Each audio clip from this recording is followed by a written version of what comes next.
Oke, assalamualaikum warahmatullahi wabarakatuh. Waalaikumsalam warahmatullahi wabarakatuh. Gimana kabarnya? Sehat ya? Alhamdulillah. Jasmani, rohani sehat? Orang tua sehat, orang tua? Kakek, nenek sehat? Ya, ibu sehat ya. Sehat. Ayah ibu udah nggak sehat? Ada sehat. Udah nggak ada ya? Iya. Oke, sebelum kita mulai pelajaran mungkin boleh kita berdoa terlebih dahulu, masing-masing aja berdoa mulai. Oke, berdoa dicukupkan. Jadi materi sebelumnya kan udah belajar tentang permasalahan sosial yang dilakukan masyarakat, tentang apa yang dilakukan masyarakat aksi nyatanya gitu untuk menghadapi sosial dan lingkungan terhadap sama potensi-potensi yang mereka miliki. Nah sekarang kita tuh mau ngebahas tentang eksistensi kearifan lokal akibat dampak dari globalisasi. Nah tujuan dari bab ini tuh nantinya teman-teman bisa memahami apa itu kearifan lokal tentunya, terus teman-teman bisa tahu dari apa itu globalisasi. Teman-teman juga tahu nanti hubungannya antara kearifan lokal dengan juga globalisasi. Nah karena di sini kita lebih ngebahasnya adalah eksistensi kearifan lokalnya gitu. Jadi kearifan lokal yang sekarang ada di sekitar kita mulai terkikis nih dengan adanya globalisasi gitu, paham ya? Oke. Mungkin sebelum kita masuk saya mau cerita sedikit gitu ya, karena ada yang tahun ini udah ke Jakarta Fair? Belum ya? Iya udah nggak usah ya kali ya. Maksudnya buka apa? Kasihan. Oke, jadi karena kalau saya cerita tentang Jakarta Fair ya, karena saya tuh pernah pertama kali ke Jakarta Fair tahun ini maksudnya baru sekali ke Jakarta Fair. Mungkin setelah kok bohong? Aduh, saya tahun ini tuh udah 1 kali ke Jakarta Fair gitu. Jadi kalau kemarin sebelum saya ke Jakarta Fair, saya melihat ada berita di sosial media gitu. Mungkin cerita Jakarta Fair ini adalah dia tuh sebenarnya kan Jakarta Fair ini adalah satu perayaan atau event yang dilakukan setahun sekali untuk merayakan hari kelahirannya kota Jakarta. Tapi sebenarnya waktu kejadian di event itu adalah banyak banget UMKM yang sebenarnya memajukan makanan-makanan Indonesia atau mungkin semua yang berasal dari Jakarta ini justru malah tidak laku di Jakarta Fair gitu. Nah ini salah satu bentuk dari kearifan lokal yang mulai terkikis gitu sama globalisasi. Di Jakarta Fair UMKM Jakarta malah kalah sama makanan-makanan yang justru brandnya lebih besar dan lebih terkenal gitu ya. Oke. Berikutnya itu apa itu kearifan lokal gitu. Mungkin teman-teman ada yang tahu apa itu kearifan lokal? Jadi kearifan lokal simpelnya itu adalah salah satu bentuk kebiasaan yang berkembang di tengah masyarakat dan waktunya itu secara turun-menurun gitu, bertahun-tahun. Paling simpelnya dari kearifan lokal yang ada di sekitar kita itu adalah gotong royong. Dan teman-teman yang rumahnya kayak Akbar masih ada nggak gotong royong di rumahnya? Masih Pak. Nah, gotong royong masih ada Bang? Masih disuruh Pak RT Pak. Nah, kadang ada tuh bapak-bapak yang kayak pakai kutang doang ya, gini-gini doang. Datang gorengan baru muncul ya. Jadi bapak. Jadi ini adalah salah satu bentuk kearifan lokal yang ada di sekitar kita gitu, gotong royong. Nah, selain gotong royong mungkin apa kearifan lokal yang paling gampang banget ada di sekitar kita? Kayak misal contohnya ada yang ikut Karang Taruna mungkin. Nah, Karang Taruna tuh coba Caca. Kok nggak mau?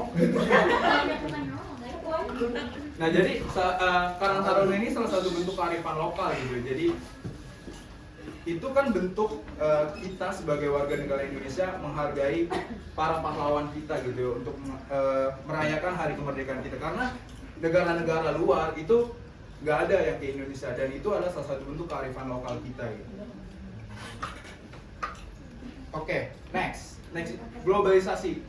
Globalisasi simpelnya itu adalah suatu proses mendunianya berbagai aspek kehidupan masyarakat. Nah, apapun yang terjadi itu mulai dari teknologi, terus informasi, komunikasi, informasi, bahkan semua yang dilakukannya itu adalah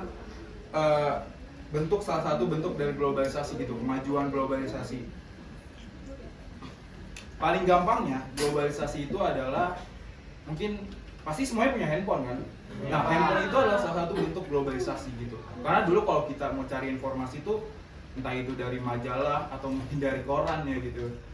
Bahkan kalau dulu banget kan itu lewat burung ya.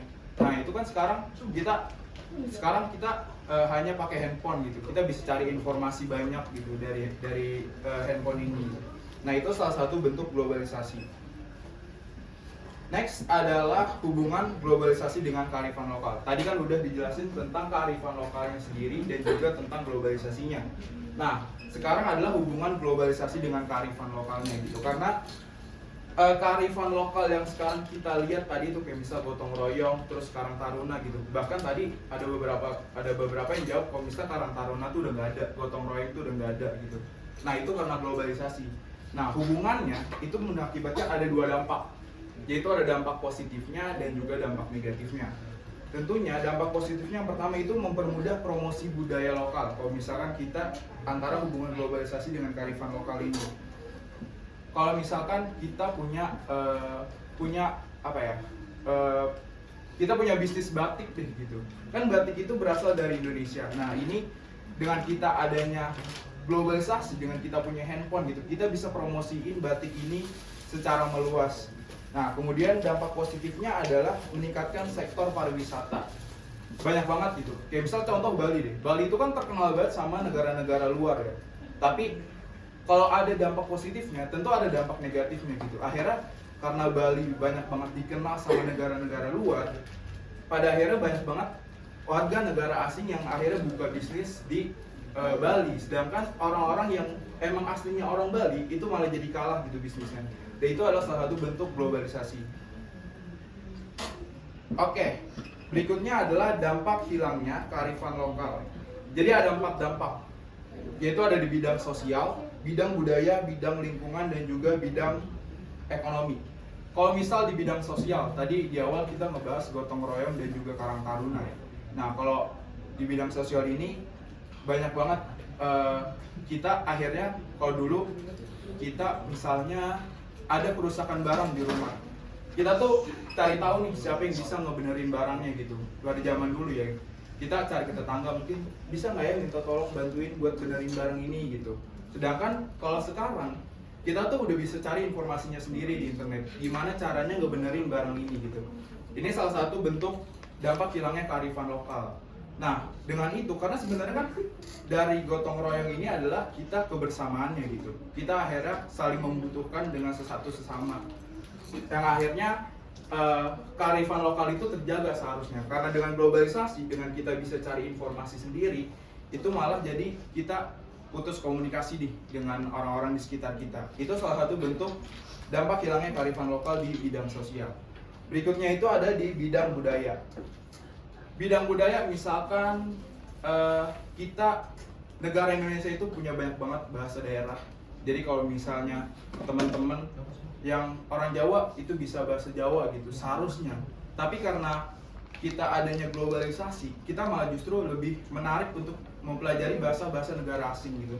Misalkan kayak Korea atau mungkin Cina gitu, Mandarin ya. Karena bahkan sekarang bahasa Mandarin aja itu jadi salah satu bahasa yang dipelajari di sekolah-sekolah gitu, bahasa Perancis gitu. Nah, ini adalah salah satu bentuk globalisasi di bidang budaya. Karena yang seharusnya anak itu bisa bahasa Jawa gitu karena asli Jawa, tapi justru malah bisanya bahasa-bahasa dari bahasa luar negeri. Oke, terus berikutnya ada di bidang lingkungan. Bidang lingkungan ini misalnya penanaman atau pemeliharaan tumbuh-tumbuhan yang sudah menghilang dari adat istiadat. Karena ada beberapa desa yang memang untuk menjaga alam ini mereka harus mengikuti adat istiadat dari desa tersebut gitu. Berikutnya adalah bidang ekonomi. Nah, di bidang ekonomi ini adalah misalkan kayak tadi batik atau mungkin kebaya gitu. Karena kita sekarang pada akhirnya pakai baju batik atau pakai baju kebaya gitu. Itu hanya di momen-momen tertentu aja gitu. Karena pada akhirnya kita lebih memilih untuk memakai baju-baju yang mungkin dari brand-brand luar atau mungkin brand-brand yang tidak lagi membawa kearifan lokal atau daerah-daerah.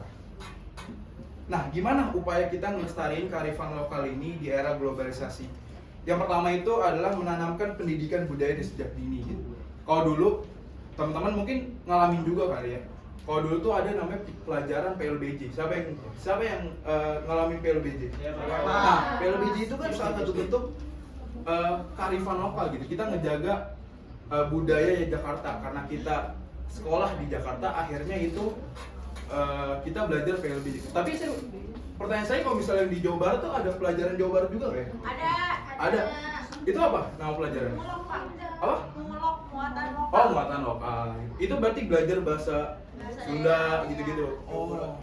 Oke, karena saya Jakarta gitu. Jadi saya belajar PLBJ dulu. Nah, ini salah satu bentuk upaya melestariin kearifan lokal di era globalisasi gitu. Yaitu dengan cara menanamkan pendidikan budaya sejak dini. Kedua adalah dengan cara mempelajari dan menggunakan bahasa daerah. Yang tadi saya bilang, kalau misalkan sekarang kita ada di zaman kita malah lebih menarik untuk mempelajari bahasa asing dibandingkan bahasa daerah kita sendiri gitu. Kayak tadi bahasa Jawa. Aku orang Jawa bukan, Mbak? Sunda kok sih, Pak? Bisa bahasa Sunda? Ya, enggak terlalu sih. Nah, itu dia. Aku bisa bahasa luar negeri apa? Enggak. Jepang. Enggak bisa. Nah, gitu ya. Jadi Saya bisa bahasa Korea, Pak.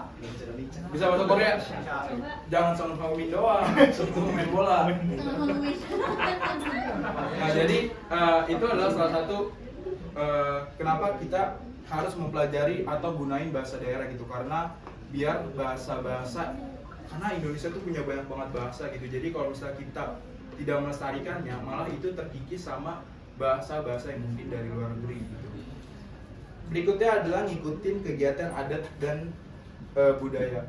Sekarang tuh udah dikit banget atau bahkan hampir tidak ada daerah-daerah yang ngadain upacara adat istiadat. Gitu. Kalau mungkin teman-teman tahu ada Toraja yang cara pemakamannya tuh beda banget ya sama kita gitu.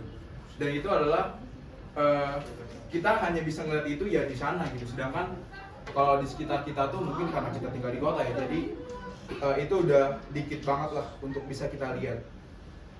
Terus kemudiannya adalah dengan cara ngelestariin kesenian tradisional gitu. Kalau mungkin sekolah-sekolah tuh masih banyak ya, kayak ada ekskul tari tradisional. Jadi masih banyak lah lomba-lomba yang apa ya, atau mungkin saman gitu. Itu paling umum banget ya buat kita dengar, karena itu salah satu bentuk kita menjaga kearifan lokal yang ada di Indonesia. Terus mendukung produk lokal, misalkan kayak kita gunain batik nih, kayak Bapak kan gunain batik, itu mendukung produk lokal. Terus juga ngadain festival budaya. Nah, sebenarnya kayak tadi saya bilang, Jakarta Fair ini sebenarnya bagus banget gitu, karena secara tidak langsung kan dia menaikkan budaya-budaya Jakarta, menaikkan UMKM Jakarta gitu, membantu. Tapi justru sekarang Jakarta Fair ini malah lebih banyak menjual barang-barang atau mungkin makanan-makanan yang udah bukan lagi asli Jakarta. Oke, mungkin itu aja pemaparan hari ini. Ada yang dipertanyakan? Pak. Aduh, boleh. Wah, Pak. Saya nanya, berarti globalisasi ini harus ditradisikan terus ya, Pak? Nggak boleh diputusin. Nah, karena udah globalisasi, kita punya handphone, cari jawabannya di handphone aja. Iya. Ya, jadi sebenarnya globalisasi itu kan, jadi globalisasi itu kan punya dua dampak tadi ya, dampak positif dan juga dampak negatif gitu. Jadi kalau misalkan teman-teman paham globalisasi dan juga paham kalian harus menjaga kearifan lokal, kenapa? Mungkin kita akan mendapatkan dampak negatifnya gitu. Kalau mungkin kita menghindari dari dampak negatifnya, tentu kita juga nggak dapat dampak positifnya gitu. Jadi bukan kita menolak globalisasi, tapi kita menyaring globalisasi. Kita tetap ikut globalisasi karena kita ingin mendapatkan dampak positifnya. Tapi dengan kita saring, maka dampak negatifnya ini dapat kemungkinan kecil kita dapatin gitu. Mungkin itu aja yang dapat saya sampaikan materi hari ini. Kurang lebihnya mohon maaf. Saya akhiri. Wassalamualaikum warahmatullahi wabarakatuh. Waalaikumsalam warahmatullahi wabarakatuh.